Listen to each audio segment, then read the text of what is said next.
How much of a challenge is that, though, being that the West is going to be so incredibly deep this year, like it has been for a long time, that you maybe don't want to put yourself in the position you were last year where you have to just try and make the play-in game? Well, it's going to be tough. I mean, obviously the Western Conference, so deep, so talented. There are going to be some good teams, I think, this year on the outside looking in, much like we had last year.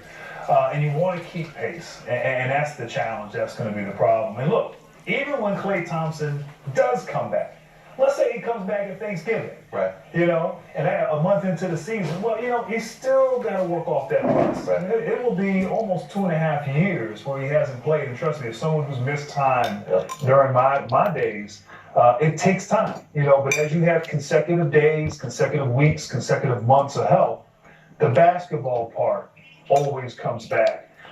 He played a little different than how I played, so it might be easier for him to get back to form, but it may take some time. But assuming he can get back to that level, this team, I think, will be better at the end of the season than they are in the beginning. And hopefully they'll be still in contention at that point in time. Nobody more excited to have Klay Thompson back than his backcourt teammate, Steph Curry, who was the scoring champion a year ago. And just a couple of days ago, he chatted with our 3D Dennis Scott. Steph, I'm going to go back to early in your career. What would you tell the young Steph that was struggling with the ankle injuries? Some people saying he was too skinny, but now this guy's got two $200 million contracts coming his way. You're only going to be 38 years old when it's up. Take me through, and what would you tell that young Steph Curry what he's going through now? Exactly what I was telling myself back then. Everybody's journey is different.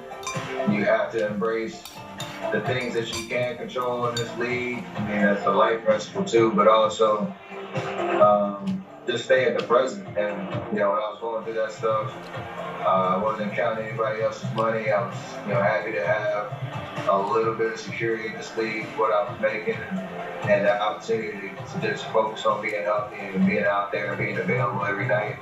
And then that narrative just continues to build on itself every single year as you gain more confidence and experience in this league. And, I would have never imagined, this would be the outcome, but I'm excited, one, to know I'm here at Golden State and continue to be a part of this culture, for the next 5 years.